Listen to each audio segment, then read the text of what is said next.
Aquella noche, cuando descubrí que estaban envenenando a mi madre, me di cuenta de que tenía dos opciones. O sería la hija inútil que dejaría a mi madre morir, o sería la asesina que la salvaría. Elegí la segunda opción. El café que preparé para ellos fue el último que bebieron. Hola, mis queridos. Qué bendición tenerlos aquí conmigo hoy. Mi nombre es Beatriz Gutiérrez, pero todos aquí en Tequisquiapan, Querétaro, me conocen como Doña Betty.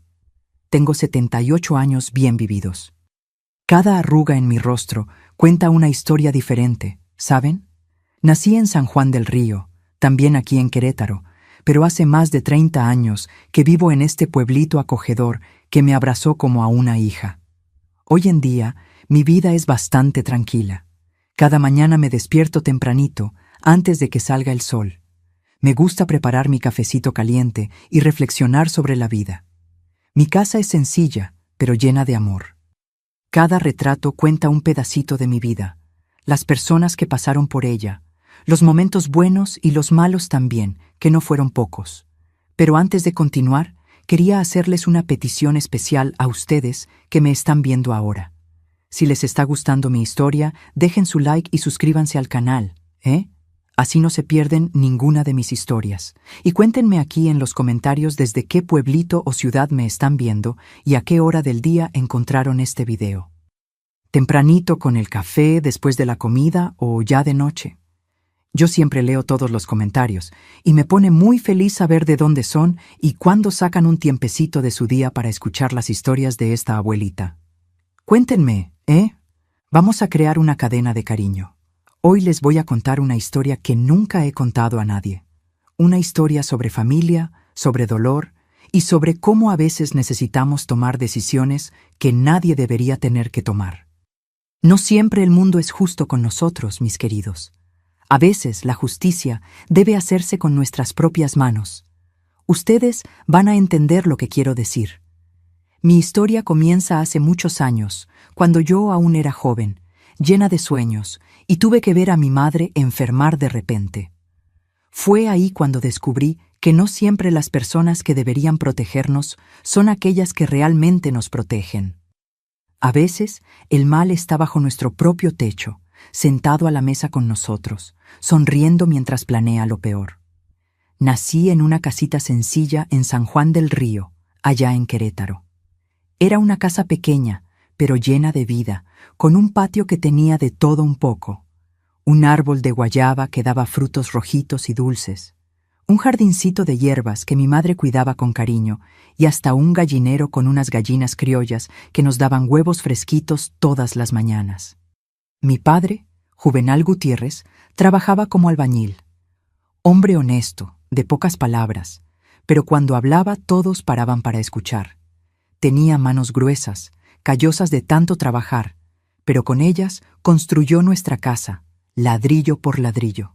Mi madre, Odilia Sánchez de Gutiérrez, era ama de casa, nos cuidaba con ese modo silencioso y fuerte de las mujeres del campo. Hacía magia en la cocina con poco de todo. Sus frijoles, sazonados con chorizo y cilantro, eran los mejores de la zona. Éramos 3 hermanos, yo, la del medio, apretujada entre Jaime, 2 años mayor, y Walter, mi hermanito menor, 3 años más chico. Jaime siempre fue el preferido de papá. Aprendía rápido las cosas de hombre: pescar, arreglar, manejar herramientas. Walter era la alegría de la casa, risueño, travieso, de esos que hacen sonreír a la gente solo con mirarlos. Nuestra infancia era sencilla, pero agradable. Jugábamos a las escondidas en el terreno baldío cerca de casa, trepábamos árboles, jugábamos con canicas. A veces, en los días de calor, íbamos al riachuelo que pasaba por la orilla del pueblo. No era gran cosa, pero para nosotros era toda una aventura. Recuerdo la sensación del agua fresca en los pies mientras intentábamos atrapar pececillos con las manos. La escuela quedaba a unos 15 minutos de casa caminando. Era una escuela pequeña, con apenas 4 salones, pero la maestra Zenaida era un amor de persona. Fue ella quien me enseñó a disfrutar de la lectura, me prestaba libros y decía que yo tenía buena cabeza para los estudios. Creo que fue la primera persona que creyó que yo podía ser más que solo la hija de don Juvenal, El albañil. Nuestra vida cambió cuando yo tenía 12 años. Mi madre, que siempre tuvo una salud de hierro, empezó a quejarse de fuertes dolores de cabeza. Al principio nadie le dio mucha importancia. Dolores de cabeza los tiene todo el mundo, ¿no? Pero entonces, una mañana de domingo, mientras lavaba los trastes del desayuno, vi cuando ella se detuvo de repente, con la mirada perdida. Su brazo izquierdo cayó flojo y la taza que sostenía se estrelló contra el suelo. Antes de que pudiera gritar pidiendo ayuda, ella se desplomó. Fue todo muy rápido. Embolia, dijo el médico del centro de salud cuando llegamos con ella aterrorizados. No había mucho que hacer en nuestro pueblito. Mandaron llevarla al hospital en Querétaro capital, pero cuando volvió a casa ya no era la misma. Quedó con el lado izquierdo del cuerpo paralizado, el habla enredada, necesitando ayuda para todo: comer, vestirse, bañarse. De un día para otro, nuestra casa se convirtió en otro lugar. Aquella mujer fuerte y activa se transformó en una persona dependiente, postrada en un cuartito en la parte trasera que mi padre arregló a las prisas. Y yo, que apenas había salido de la infancia, de repente me vi responsable de cuidarla. «Ahora vas a tener que encargarte de la casa», me dijo mi padre con aquella mirada dura que no admitía discusión. «Tu hermano mayor necesita trabajar conmigo en la obra y el menor aún es muy chico. La responsabilidad es tuya». Así, a los 12 años, mi infancia terminó. Me levantaba antes que todos, preparaba el café, armaba loncheras para papá y Jaime, le daba de comer en la boca a mamá, cambiaba las sábanas cuando ella no podía contener sus necesidades. Iba a la escuela corriendo y volvía más rápido aún, siempre con miedo de que ella necesitara algo y yo no estuviera allí. Lo peor no era el trabajo pesado, el agotamiento o tener que dejar los juegos de niña. Lo peor era ver a mi padre y a mi hermano mayor cambiando día tras día. Llegaban de la obra cansados, irritados y se desquitaban conmigo. Cualquier cosita era motivo. La comida está fría, la casa está hecha un desastre, tu madre está apestosa, no le diste un baño como se debe. Al principio lloraba a escondidas. Después aprendí a contener las lágrimas. No servía de nada llorar. Nadie estaba escuchando. Con el paso del tiempo, la situación en casa solo empeoró. Lo que comenzó como impaciencia e irritación de mi padre y mi hermano mayor, pronto se convirtió en algo mucho más oscuro y doloroso. Ya no era solo un grito de vez en cuando o una queja sobre la comida. Era algo constante, como si yo me hubiera convertido en el blanco de toda su rabia. «Apúrate, pinche vaca, tu madre está esperando», gritaba mi padre cuando me veía sentada por un minuto, intentando respirar. Fue la primera vez que me llamó así, y la palabra me cortó como un cuchillo. No tardó mucho para que mi hermano Jaime tomara la misma costumbre.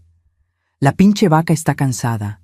¿Quiere echarse en el pastizal?», se burlaba cuando me veía agotada después de un día entero cuidando la casa y a mi madre.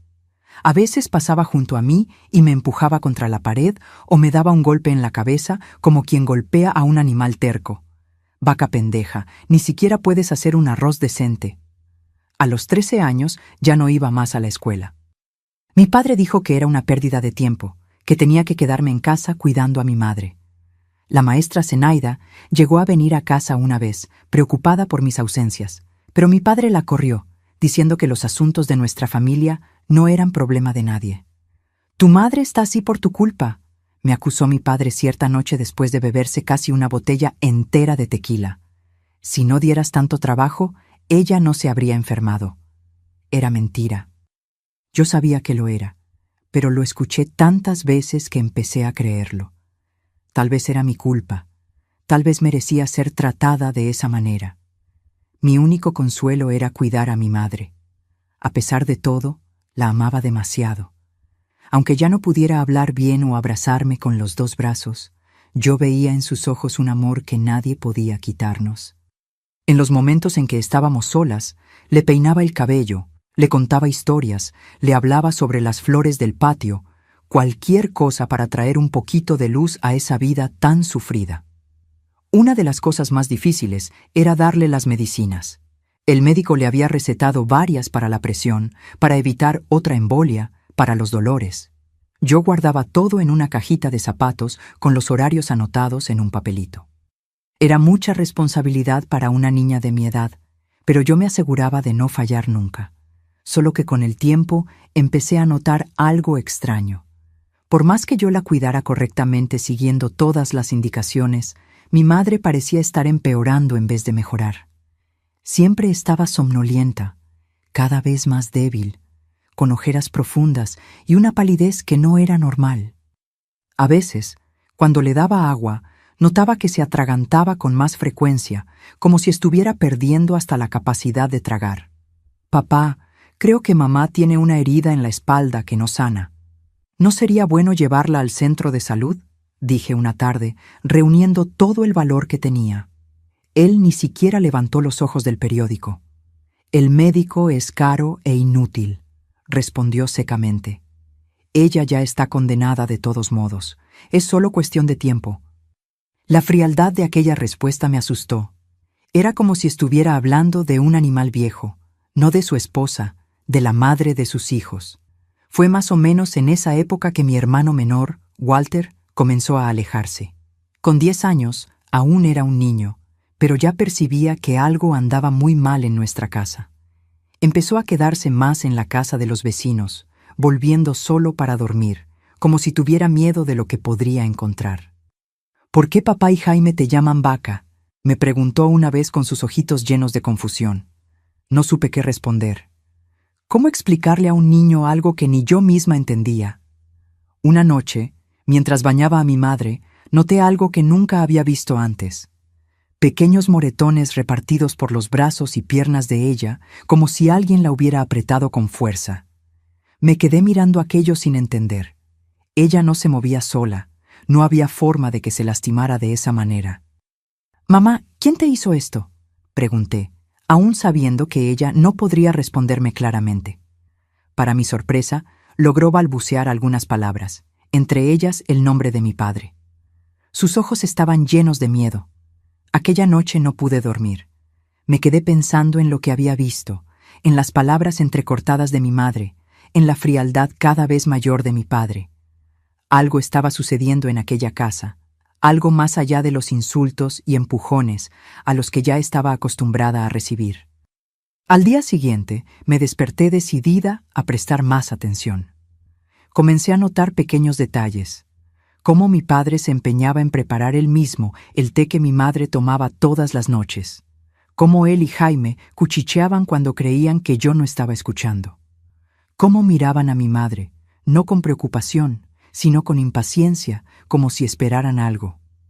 «Esta vieja no se muere nunca», oí decir a mi padre cierta tarde cuando creían que yo estaba en el patio.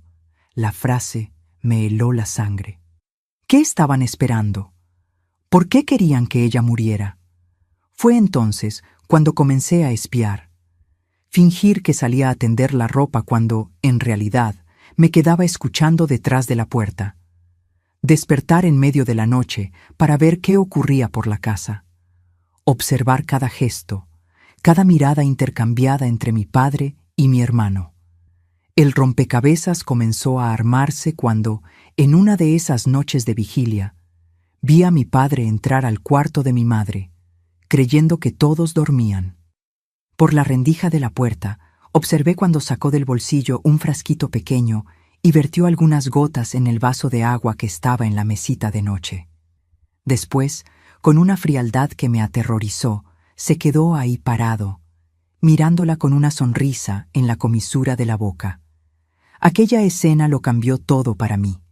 De repente, entendí por qué mi madre estaba empeorando en vez de mejorar. Entendí las miradas, los cuchicheos, la impaciencia. Ellos no solo me maltrataban, estaban haciendo algo mucho peor con mi madre. La cuestión era, ¿por qué? La respuesta llegó al día siguiente, cuando mi padre salió y dejó la llave de su despacho en la mesa. Nunca teníamos permiso para entrar allí. Era su territorio sagrado, pero en ese momento yo necesitaba saber la verdad. Con el corazón latiendo fuerte, entré en el cuarto y comencé a revisar los cajones. Fue en una carpeta escondida en el fondo del último cajón donde encontré lo que buscaba. Una póliza de seguro de vida a nombre de mi madre, con una cantidad que para nosotros era una fortuna. Al lado, varios frasquitos de medicinas que yo nunca había visto antes, sin etiqueta ni prospecto, escondidos en una caja de herramientas vieja. En ese momento, la verdad me golpeó como un puño. Mi padre y mi hermano no solo estaban esperando que mi madre muriera. Estaban ayudando a que eso sucediera lentamente, gota a gota, día tras día. Y yo, sin saberlo, estaba siendo cómplice, dándole a ella los medicamentos que ellos cambiaban, el té que ellos preparaban. Volví al cuarto de ella con el corazón pesado. Miré a aquella mujer frágil en la cama y lloré como nunca había llorado antes. ¿Cómo podían hacerle esto? ¿Cómo podían ser tan crueles, tan inhumanos? «Te voy a salvar, mamá», susurré, sosteniendo su mano. «Te lo juro». «¿Pero cómo? ¿Cómo una niña de 13 años podía luchar contra 2 hombres adultos, uno de ellos su propio padre? ¿Cómo podría probar lo que estaban haciendo? ¿Quién me creería? ¿La vaca? ¿La niña que ni siquiera iba a la escuela?» Fue esa noche cuando algo dentro de mí cambió para siempre. La niña asustada dio lugar a alguien más fuerte, más determinado, alguien que ya no tenía miedo, alguien que estaba listo para hacer lo que fuera necesario. Los días que siguieron fueron los más difíciles de mi vida. Ahora que sabía la verdad, cada segundo en aquella casa era como pisar en un campo minado. Tenía que fingir que no sabía nada, seguir cuidando a mi madre, obedecer las órdenes de mi padre y de mi hermano, mientras por dentro mi corazón estaba hecho pedazos. Lo peor era darle los medicamentos a mi madre. Ahora estaba segura de que muchos de ellos no eran lo que deberían ser. Comencé a hacer pequeños sabotajes. Tiraba algunas pastillas cuando nadie estaba mirando. Diluía el té de la noche con más agua de lo normal. Fingía darle los medicamentos, pero los escondía debajo de la almohada. En apenas una semana noté pequeñas mejorías. Mi madre parecía más alerta, menos somnolienta. Sus ojos recuperaron un poco del brillo, pero eso también significaba peligro. Si mi padre y mi hermano se daban cuenta, sabrían que algo estaba mal. Los abusos físicos empeoraron en ese periodo. Era como si sintieran que yo estaba resistiendo de alguna forma, aunque no supieran exactamente cómo. Los empujones se volvieron más fuertes, los golpes más frecuentes. Una vez, mi hermano Jaime me empujó con tanta fuerza contra la estufa que me quemé el brazo. Tuve que morderme el labio para no gritar de dolor. «Pon atención en lo que estás haciendo, pinche vaca inútil», gritó, sin mostrar ningún remordimiento al ver la marca roja que se formaba en mi piel. «Si la comida se quema otra vez, vas a recibir una verdadera paliza». Las amenazas se volvieron rutina. Mi padre llegaba a casa y lo primero que hacía era buscar algo para reclamar. Un rincón con polvo, una mancha en el suelo, cualquier cosa servía de pretexto. «Una inútil, eso es lo que eres», decía entre tragos de tequila. «Ni siquiera sirves para cuidar bien a tu madre, está empeorando cada día». Yo sabía que era exactamente lo contrario. Ella estaba mejorando precisamente porque yo estaba impidiendo que la envenenaran. Pero no podía decir nada. Tenía que bajar la cabeza y aceptar los insultos, las humillaciones, los golpes. Cada marca en mi cuerpo era un recordatorio de lo que estaba luchando por evitar. Mi hermano menor, Walter, comenzaba a entender lo que estaba pasando. Cierta tarde me encontró llorando escondida en el patio, después de que Jaime me había empujado contra la pared. «¿Por qué no te escapas?», preguntó con sus ojitos llenos de miedo y confusión. «¿Y dejar a mamá sola con ellos? Nunca», respondí, secándome las lágrimas. «Le están haciendo daño, Walter. Le están dando medicinas malas». Parecía no entender completamente, pero me abrazó fuerte. Fue el único abrazo que recibí en aquellos días oscuros. Le pedí que no contara a nadie sobre nuestra conversación. Si mi padre o Jaime se enteraban, las consecuencias serían terribles. Una noche, mientras lavaba los platos de la cena, oí a mi padre y a mi hermano conversando en su cuarto. Me acerqué en silencio, conteniendo la respiración para escuchar mejor. No se está muriendo lo suficientemente rápido, se quejaba mi padre, con la voz alterada por la bebida. Ya hace más de un año y esta mujer no da el último suspiro. Tal vez necesitemos aumentar la dosis, sugirió Jaime con una frialdad que me heló hasta los huesos. O intentar otro método. Es demasiado arriesgado, respondió mi padre. Tiene que parecer natural, si no el seguro no paga. Pero estoy cansado de esperar. Quiero el dinero ya. ¿Y la vaca?, preguntó mi hermano, refiriéndose a mí. Sentí un nudo en la garganta al escuchar aquel apodo odioso. Está sospechando. El otro día la sorprendí mirando las medicinas con cara rara. Hubo un momento de silencio antes de que mi padre respondiera. Después de que su madre muera y recibamos el dinero, nos encargamos de ella también. La mandamos lejos o la internamos en algún lugar. Es demasiado pendeja para arreglársela sola. Aquellas palabras me golpearon como un puño en el estómago. No bastaba con matar a mi madre. Después sería mi turno. Me veían como un problema a eliminar, un obstáculo en su camino hacia el dinero del seguro. Volví a la cocina con el corazón acelerado, las manos temblando tanto que dejé caer un vaso que se estrelló contra el suelo. El ruido atrajo a mi padre y a mi hermano, que vinieron corriendo a ver qué había pasado. «¿Qué fue eso, torpe?», gritó mi padre, agarrándome del brazo con tanta fuerza que dejó marcas. «¿Ni siquiera puedes sostener un vaso correctamente?». «Fue sin querer», murmuré con los ojos bajos, tratando de no mostrar el terror que sentía por dentro. Se me resbaló de la mano. «Por eso te llamamos vaca», dijo Jaime con una sonrisita maliciosa. «Las vacas no tienen manos, tienen pezuñas, y las pezuñas no sostienen vasos». Los dos rieron como si fuera el chiste más gracioso del mundo. Yo me quedé ahí inmóvil, sintiendo un odio creciendo dentro de mí. Un odio que nunca antes había sentido. En ese momento supe que necesitaba hacer algo. Ya no podía solo defenderme o tratar de proteger a mi madre discretamente. Necesitaba un plan definitivo. La noche siguiente, fingí estar dormida cuando mi padre fue al cuarto de mi madre a hacer el ritual de siempre. Algunas gotas en el vaso de agua. Pero esta vez, en cuanto salió, entré silenciosamente al cuarto y cambié el vaso por otro que había escondido debajo de la cama con agua limpia. Guardé el vaso con el agua envenenada en un lugar seguro, envuelto en un trapo dentro de una lata vieja en el fondo del patio. Sería la prueba que necesitaba si lograba escapar con ella para buscar ayuda. ¿Pero quién ayudaría? ¿A quién podría recurrir? La policía quedaba en el pueblo vecino. Los vecinos le tenían miedo a mi padre, conocido por su temperamento violento. La maestra Zenaida ya no aparecía desde que mi padre la había echado de casa. Fue cuando me acordé de la enfermera Celia, que cuidó a mi madre en el centro de salud justo después de la embolia. Ella siempre fue amable con nosotras, siempre preguntaba cómo estábamos. Tal vez ella podría ayudar. Tal vez podría examinar a mi madre y confirmar mis sospechas. El problema era cómo llegar hasta ella sin que mi padre o mi hermano se enteraran. Yo nunca salía de casa sola.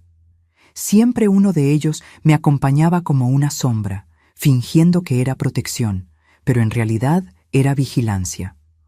Una mañana, mientras servía el café, tomé valor y me arriesgué. «Papá, creo que mamá tiene una herida en la espalda que no sana. ¿No sería bueno llevarla al centro de salud?». Me miró con desconfianza, pero pude ver que la idea le preocupaba. Una herida que no sanaba podría convertirse en algo más grave, algo que despertaría sospechas.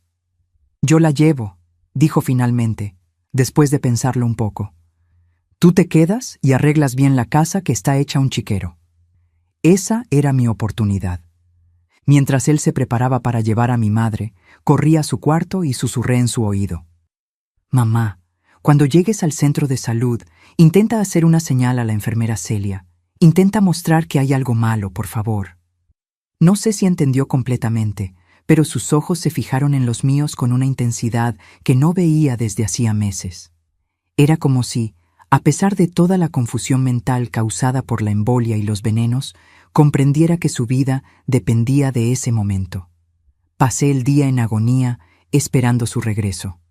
Cuando finalmente llegaron, mi padre parecía irritado, más que de costumbre. Esa enfermera entrometida quiere hacerle unos análisis, se quejó, arrastrando la silla de ruedas de mi madre hacia adentro.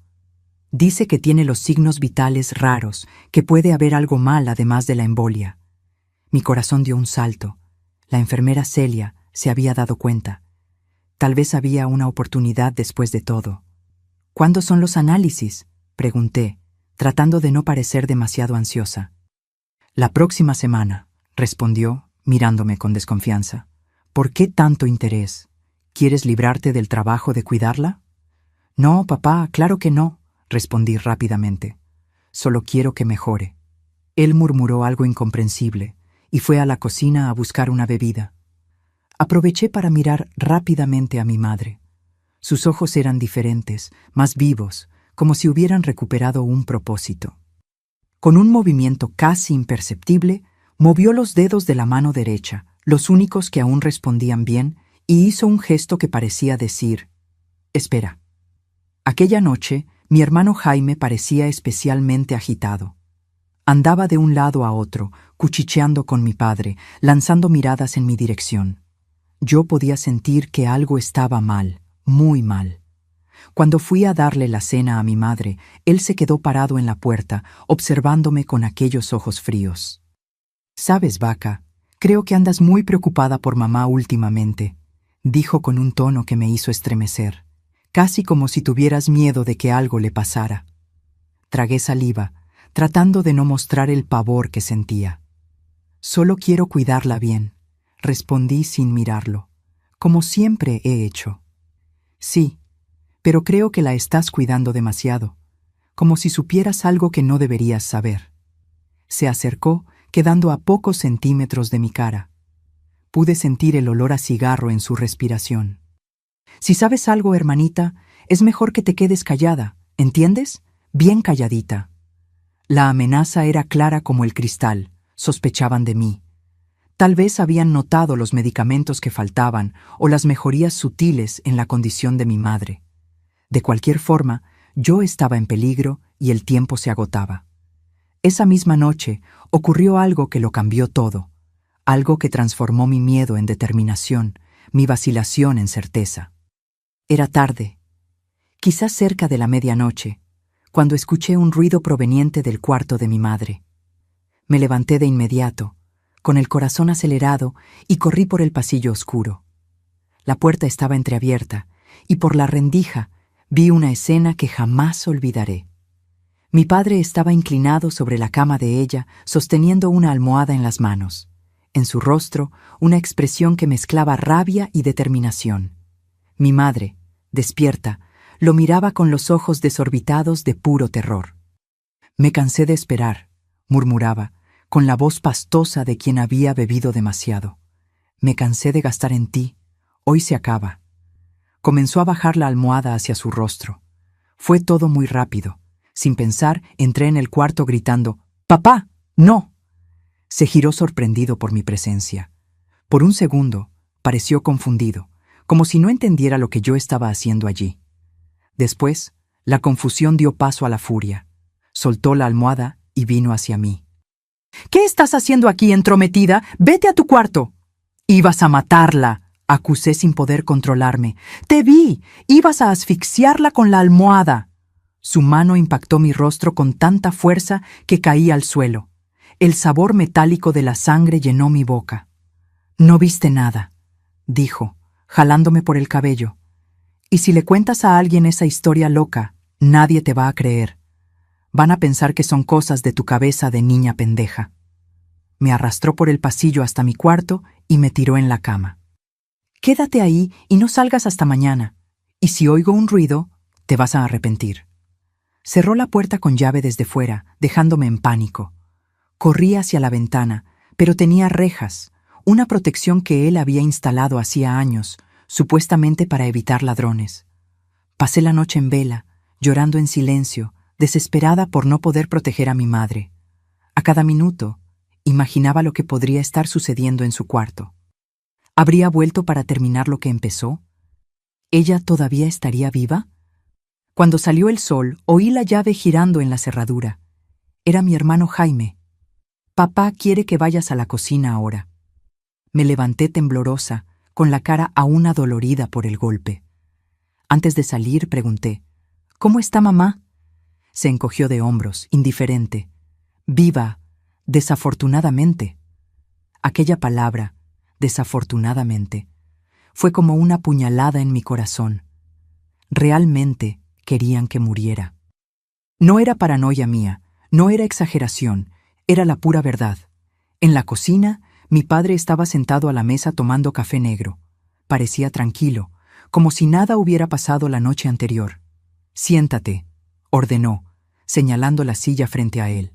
Obedecí, sintiendo mis piernas débiles. «Tu madre se cayó de la cama anoche», dijo mirándome fijamente. «Yo estaba intentando ponerla de vuelta cuando entraste como loca, gritando tonterías, ¿entiendes?» Entendí en ese momento que estaba construyendo una nueva versión de la historia. Una versión en la que yo era la loca, la problemática, la mentirosa. «No fue lo que vi», respondí, reuniendo todo el valor que me quedaba. Su expresión se endureció. «Tú viste lo que yo estoy diciendo que viste, y si alguien pregunta, ¿es eso lo que vas a contar? O si no...» Dejó la frase en el aire, pero la amenaza era clara. «Los análisis de tu madre fueron cancelados», continuó, bebiendo su café tranquilamente. «Llamé al centro de salud y dije que está mejor, que ya no los necesita». Mi corazón se hundió. Era la única esperanza que tenía, que alguien de fuera, alguien con autoridad médica, se diera cuenta de lo que estaba pasando. «Y antes de que tengas otras ideas locas», añadió, «debes saber que le conté a la gente del centro de salud que andas muy nerviosa imaginando cosas. Les dije que estamos preocupados por tu cabeza. Estuvieron de acuerdo en que tal vez sería bueno que consultes con un especialista». Su plan era perfecto. Si intentaba denunciarlo, sería su palabra contra la mía. Y él ya había plantado la semilla de que yo era inestable, imaginativa, quizás hasta loca. ¿Quién creería en una niña de 13 años contra un hombre adulto, respetado en la comunidad? Ese día me permitieron ver a mi madre solo por algunos minutos, siempre con mi padre o Jaime en el cuarto. Ella parecía más débil que nunca. Los ojos semicerrados, la respiración superficial. Cuando intenté sostener su mano, noté nuevas marcas moradas en su muñeca. Por la noche, oí a mi padre y Jaime conversando nuevamente, esta vez en la cocina. «No podemos esperar más», decía mi padre. «Esa enfermera ya está sospechando y la pinche vaca de tu hermana casi arruina todo anoche».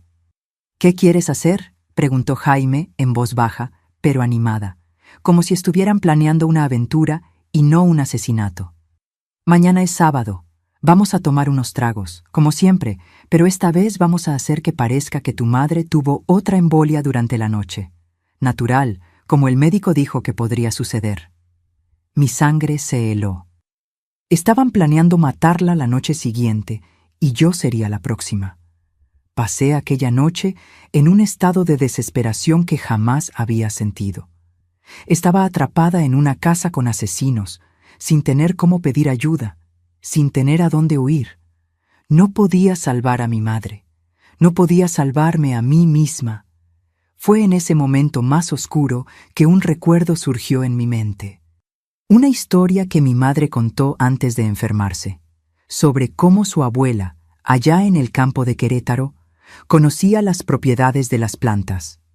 Cómo algunas curaban, otras aliviaban dolores, y algunas podían ser peligrosas si se usaban de la forma equivocada. Hasta las hierbas más bonitas pueden ser veneno en las manos correctas, decía. ¿Veneno? La palabra resonó en mi mente como una campana. Miré por la ventana, hacia el patio donde crecían las hierbas que a mi madre tanto le gustaba cuidar. Algunas aún sobrevivían, incluso con mis cuidados torpes. Entre ellas, algunas que ella me había enseñado a nunca tocar, nunca usar en la comida. Una idea terrible empezó a formarse en mi cabeza. Una idea que iba contra todo lo que yo creía, todo lo que mi madre me había enseñado sobre el respeto a la vida. Pero, ¿qué más podía hacer? Iban a matarla. Después sería mi turno. Nadie nos ayudaría. Nadie me creería. Mi cabeza daba vueltas con pensamientos contradictorios. Una parte de mí gritaba que estaba mal, que no podía rebajarme a su nivel.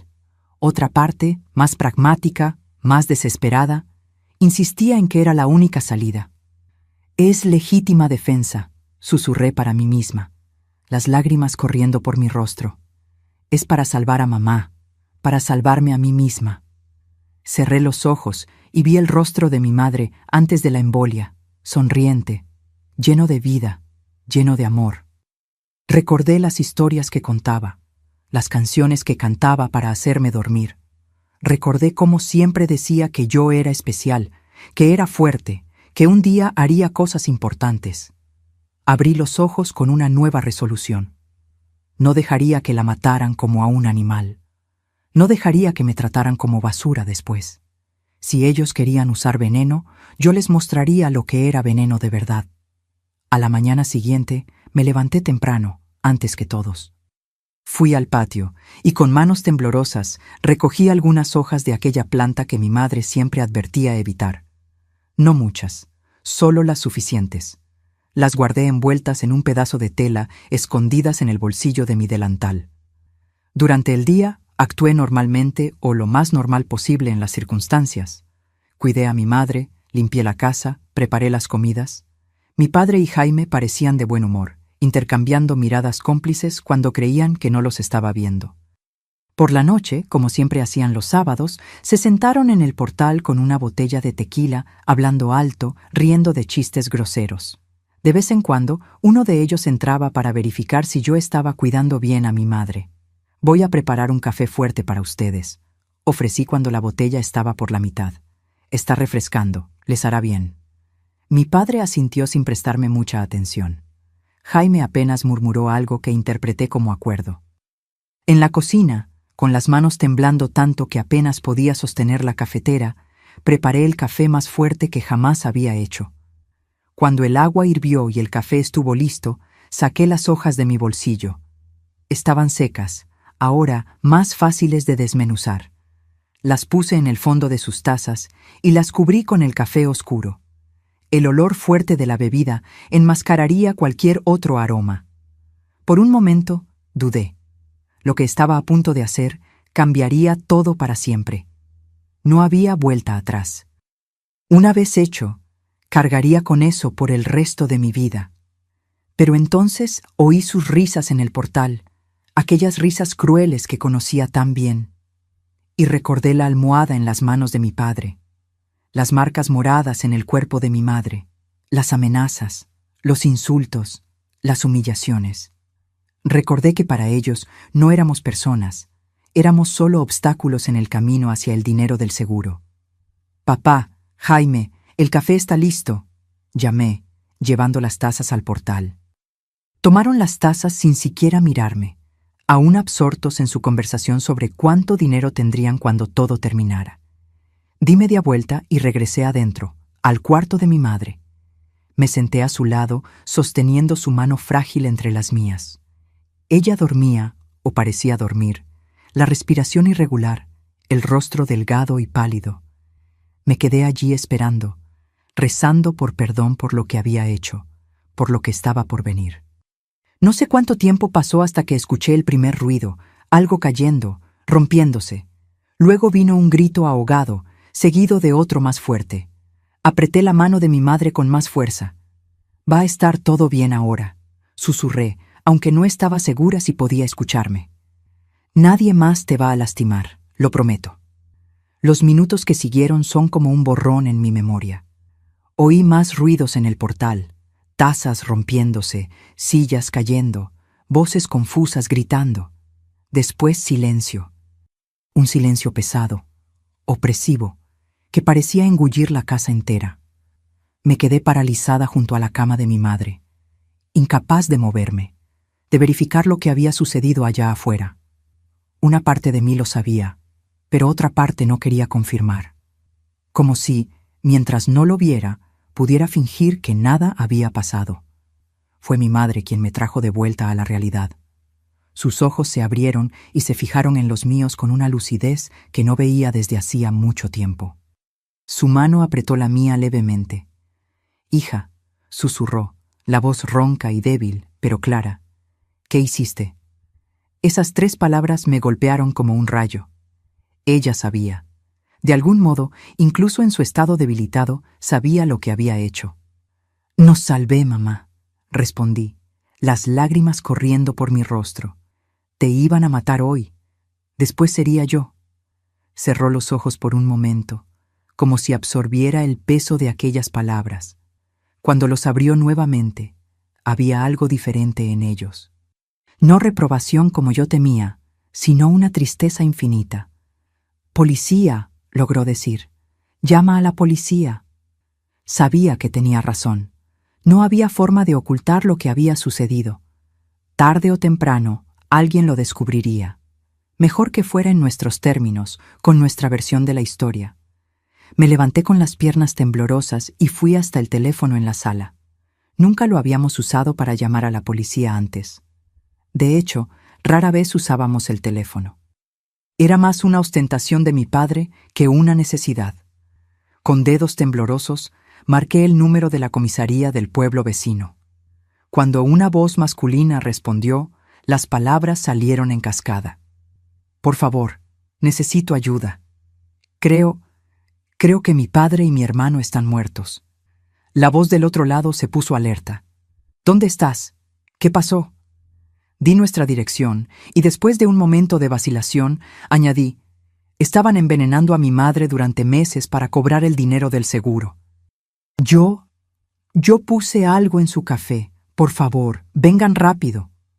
Colgué y volví al cuarto de mi madre, sintiéndome como si estuviera flotando fuera de mi cuerpo. Era como si esa niña al teléfono fuera otra persona, no yo, como si todo aquello estuviera sucediendo con otra familia en otra casa. «Ya vienen, mamá», dije, volviendo a sostener su mano. «Todo va a estar bien». ¿Pero realmente lo estaría? Acababa de confesar un crimen. No importaban las circunstancias, no importaba por qué lo había hecho. Había 2 personas muertas en el portal de nuestra casa, y yo era la responsable. El tiempo pareció arrastrarse mientras esperábamos. En algún momento, mi hermano menor, Walter, apareció en la puerta del cuarto, los ojos desorbitados de miedo. «¿Qué pasó?», preguntó, con voz temblorosa. «Papá y Jaime están raros, no se mueven». Extendí la mano hacia él, que corrió a mis brazos. «Todo va a estar bien», repetí, aunque no estaba segura de que fuera verdad. «La policía viene, ellos nos ayudarán». No sé cuánto tiempo estuvimos así. Yo, mi madre y Walter, cuando oímos las sirenas a lo lejos. Pronto la casa estaba llena de policías y paramédicos. Unos fueron directamente al portal, otros vinieron a revisar a mi madre. Nos separaron de mi hermano, llevando a cada uno a un rincón diferente para hacer preguntas. El policía que habló conmigo era un hombre de mediana edad, con ojos cansados, pero amables. Se presentó como comandante Ignacio. «Cuéntame lo que pasó aquí, niña», pidió, sentándose a mi lado en la cocina. «Desde el principio». Y así lo hice. Conté todo.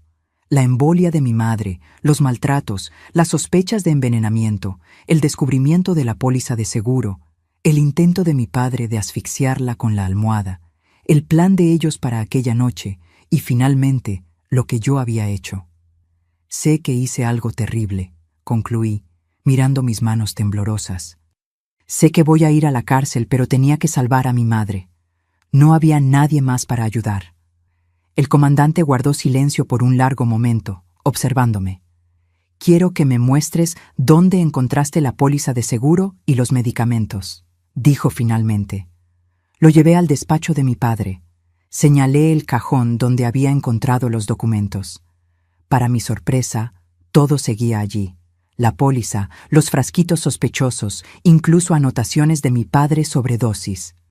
«¿Y dices que guardaste una muestra del agua envenenada que tu padre le daba a tu madre?», preguntó.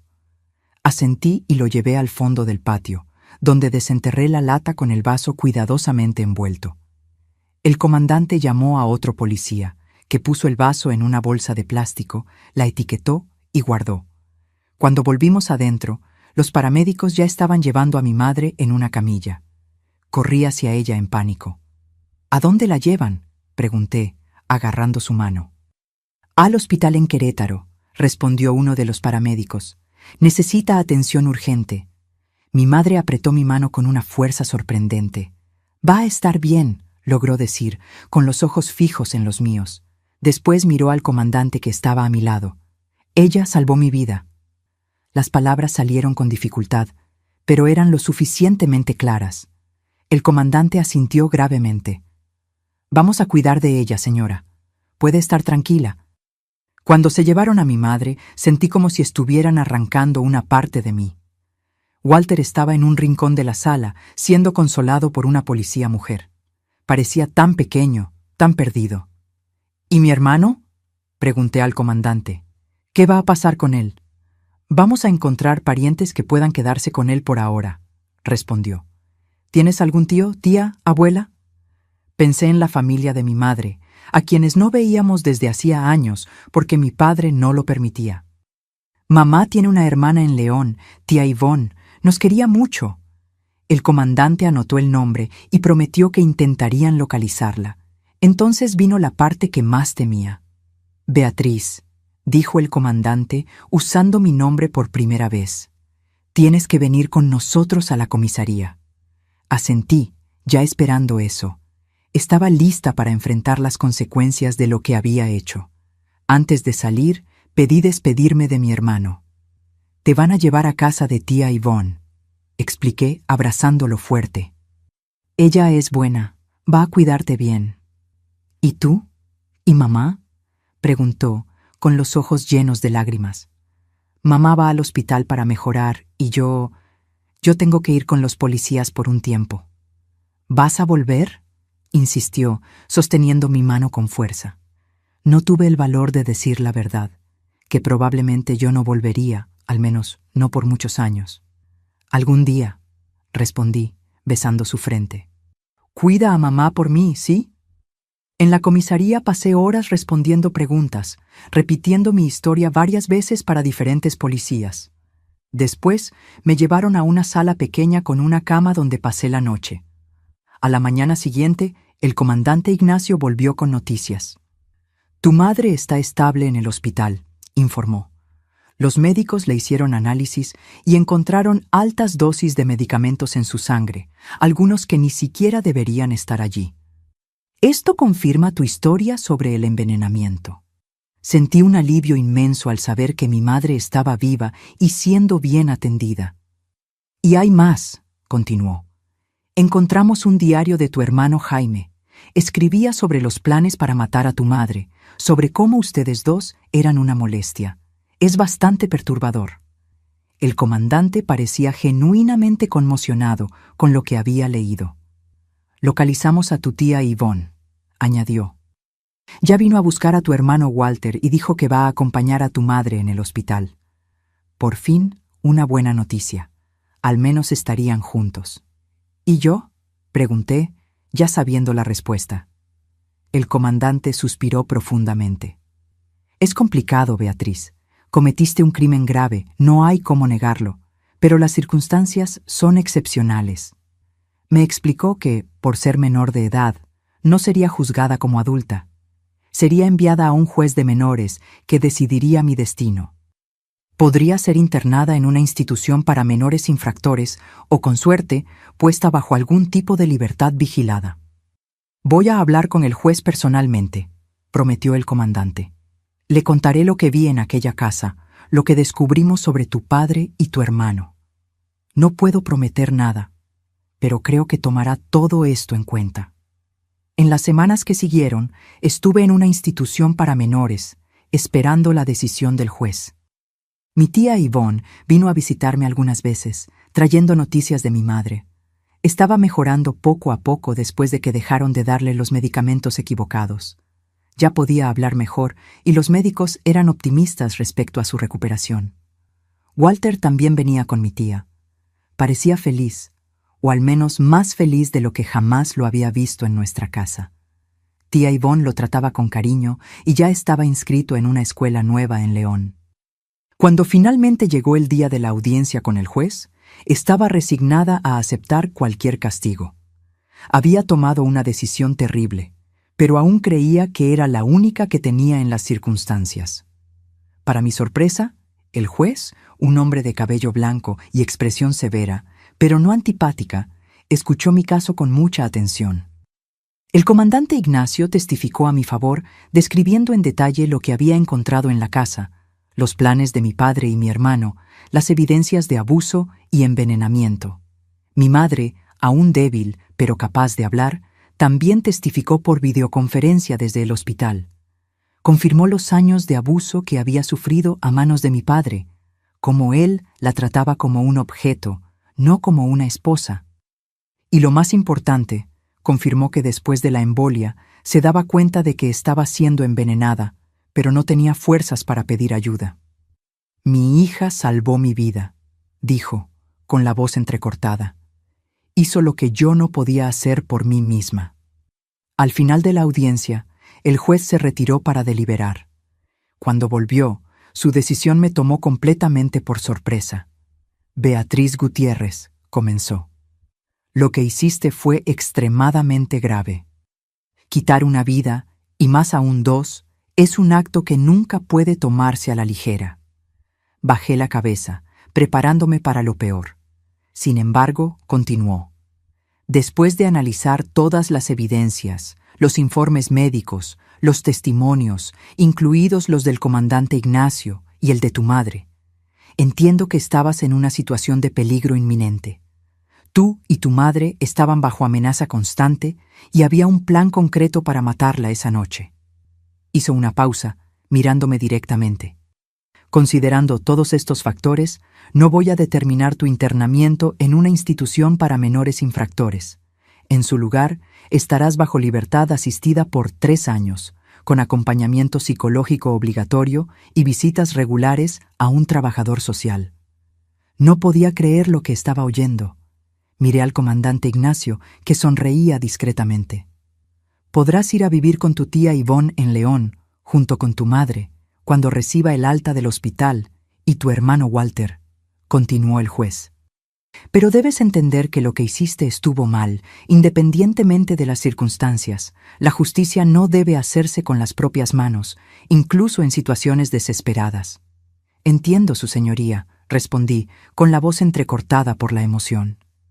Y acepto cualquier condición. Hay una cosa más, añadió. Cuando tu madre esté plenamente recuperada, la póliza de seguro se pagará a ella, ya que era la beneficiaria legal. Tu padre había intentado cambiar esto, pero no tuvo tiempo de concluir el proceso. Esa noticia me dejó aturdida. El dinero por el cual mi padre y mi hermano estaban dispuestos a matar ahora ayudaría a mi madre a recomenzar su vida. Había una justicia poética en eso que no pasó desapercibida. Ese mismo día salí de la institución con mi tía Ivonne. Fuimos directamente al hospital a ver a mi madre, que lloró al abrazarme. Estaba diferente, aún débil, aún con secuelas de la embolia, pero había una luz en sus ojos que no veía desde hacía mucho tiempo. Una luz de quien finalmente estaba libre. La recuperación de mi madre fue lenta, pero constante. Después de 3 meses en el hospital, finalmente recibió el alta y vino a vivir con nosotros en la casa de tía Ivonne en León. Con el dinero del seguro, compramos una casa pequeña, más cómoda en Tequisquiapan, un pueblito tranquilo de Querétaro, donde nadie nos conocía, donde podríamos recomenzar sin el peso del pasado persiguiéndonos. Los 3 años de libertad asistida fueron difíciles. Tenía pesadillas frecuentes. Me culpaba por lo que había hecho, por más que la psicóloga que me acompañaba tratara de mostrarme que había actuado en un momento de desesperación extrema. Pero poco a poco, con el apoyo de mi madre, de Walter y de tía Ivonne, comencé a entender que, a pesar del acto terrible que cometí, yo no era una persona terrible. Tomaste una decisión imposible en una situación imposible, decía la psicóloga. Ahora necesitas aprender a vivir con eso y a perdonarte. Y eso fue lo que intenté hacer día tras día, año tras año. Volver a estudiar, cuidar de mi madre, ver a mi hermano crecer feliz y saludable, construir una vida que honrara la segunda oportunidad que recibí. Hoy, más de 60 años después de aquellos días terribles, vivo una vida tranquila aquí en Tequisquiapan. Nunca más salí de este pueblito desde que nos mudamos. Encontré aquí un lugar donde pude sanar mis heridas, donde pude reconstruirme como persona. Mi madre vivió 10 años más después de que la salvé de aquel infierno. Nunca se recuperó completamente de la embolia. Siempre necesitó un bastón para caminar y tenía dificultades para hablar cuando estaba cansada. Pero fueron 10 años de paz, de amor, de cariño verdadero. Pudo ver a Walter graduarse de la preparatoria, verme comenzar la carrera de enfermería. Creo que partió en paz, sabiendo que sus hijos estaban seguros, que tenían un futuro por delante. Tía Ivonne se quedó con nosotros hasta el final.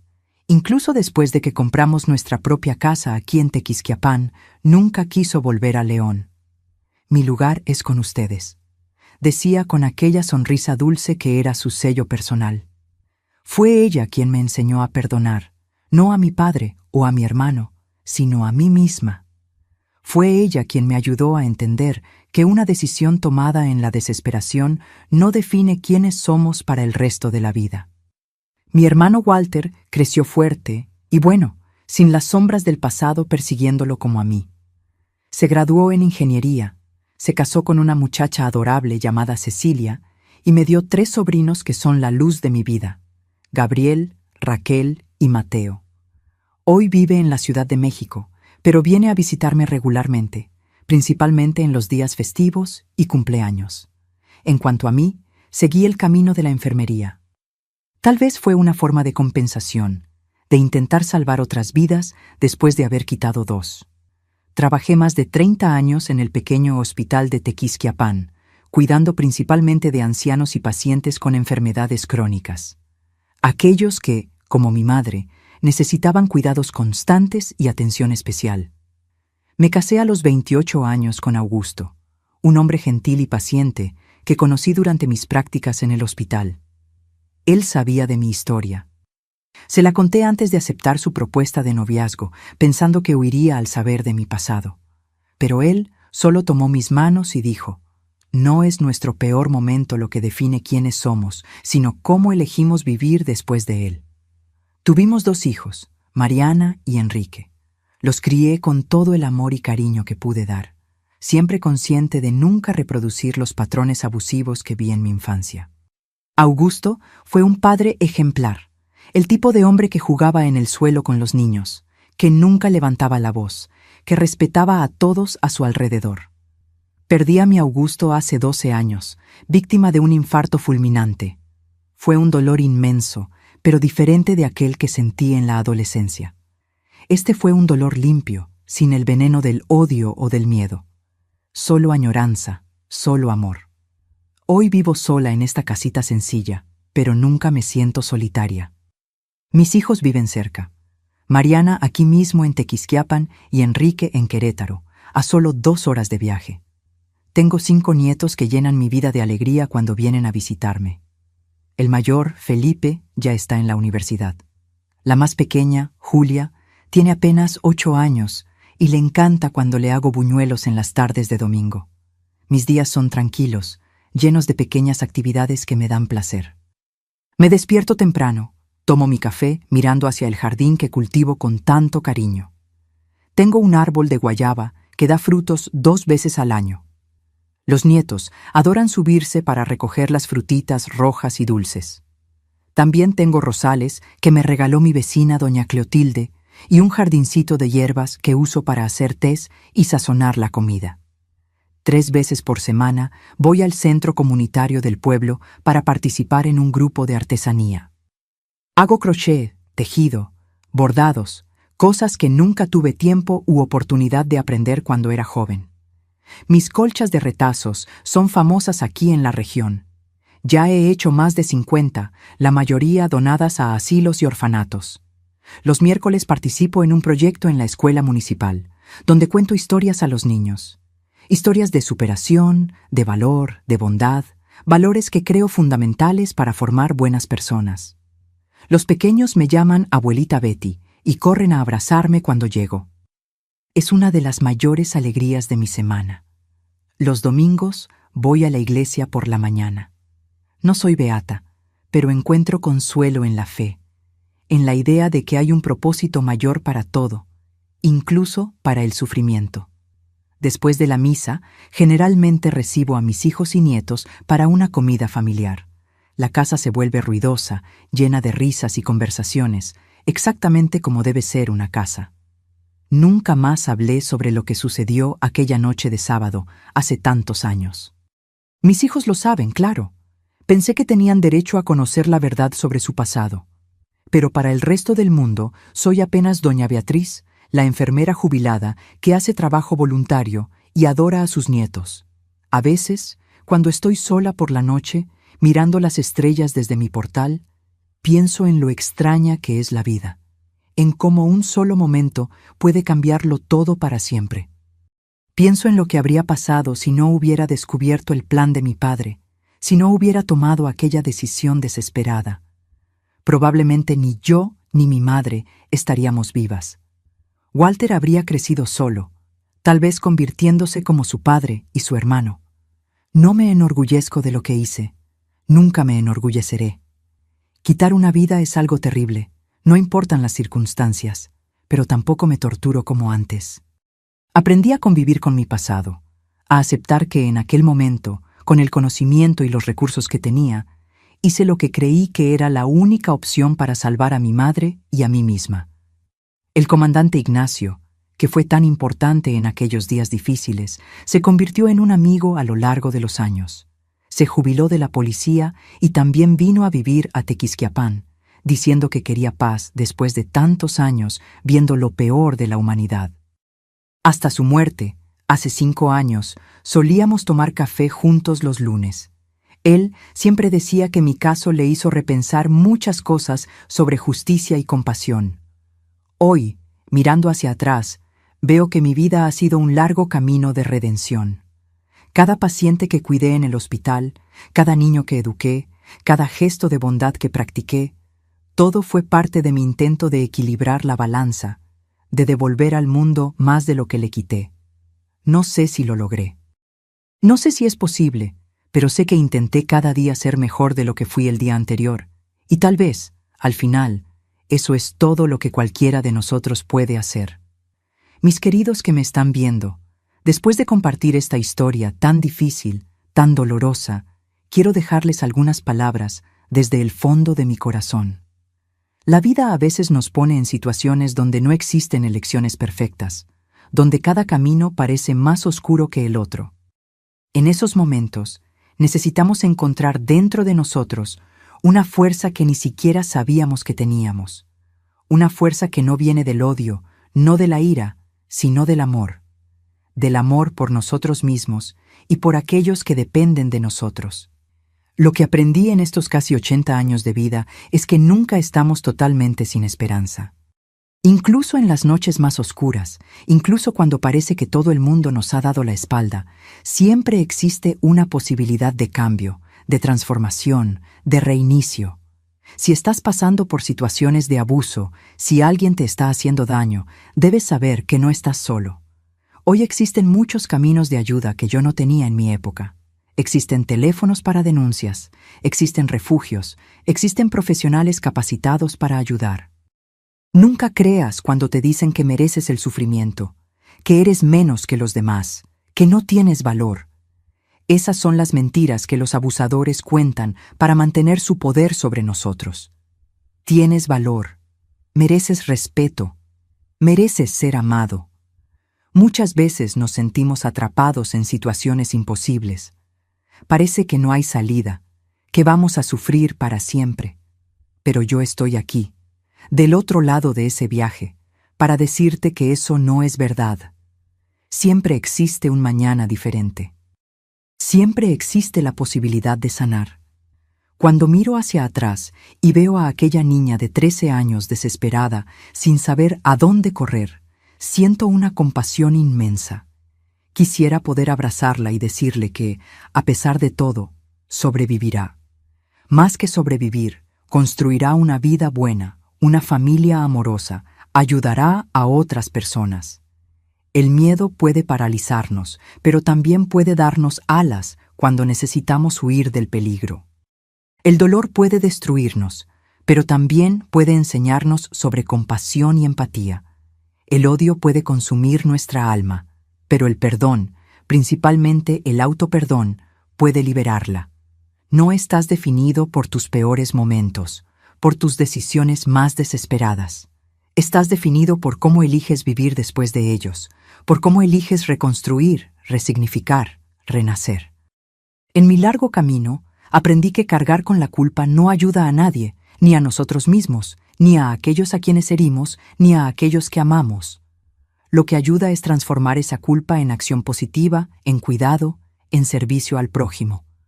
También aprendí que el silencio es el mayor aliado de la violencia. Cuando callamos, cuando escondemos, cuando fingimos que todo está bien cuando no lo está, damos más poder al abuso. Por eso, hoy hablo. Por eso hoy comparto mi historia, para que otras personas sepan que no están solas, que hay un camino más allá de la oscuridad. Cada vida que toca la nuestra tiene un propósito. Cada persona que cruzó mi camino, incluso aquellas que me hirieron, me enseñó algo importante, y elijo quedarme con las lecciones, no con el rencor. Si hay una cosa que el tiempo me enseñó, es que somos más fuertes de lo que imaginamos. Dentro de cada uno de nosotros existe una capacidad de sobrevivir, de adaptarnos, de reconstruir, que es casi milagrosa. Mis queridos amigos que han visto hasta aquí, les pido que me ayuden a difundir este mensaje de esperanza. Si les gustó mi testimonio, por favor, dejen su like y suscríbanse al canal. Es muy importante para que historias como la mía puedan llegar a más personas que necesitan oír que existe vida más allá del dolor, que existe sanación, que existe redención. Y dejen en los comentarios la palabra sobreviviente para que yo sepa que vieron hasta el final, que escucharon mi historia completa. Háganlo ahora. No esperen ni un minuto más. Cada persona que ayuden a conocer esta historia puede ser alguien que necesita desesperadamente esperanza en este momento. Recuerden siempre, no importa cuán profunda sea la oscuridad, siempre existe una luz al final. A veces esa luz somos nosotros mismos, brillando de dentro hacia afuera, iluminando nuestro propio camino cuando nadie más puede hacerlo. Que Dios bendiga a cada uno de ustedes y que nunca jamás pierdan la fe en la posibilidad de días mejores. Esa fe me mantuvo viva en mis momentos más oscuros y puede hacer lo mismo por ustedes.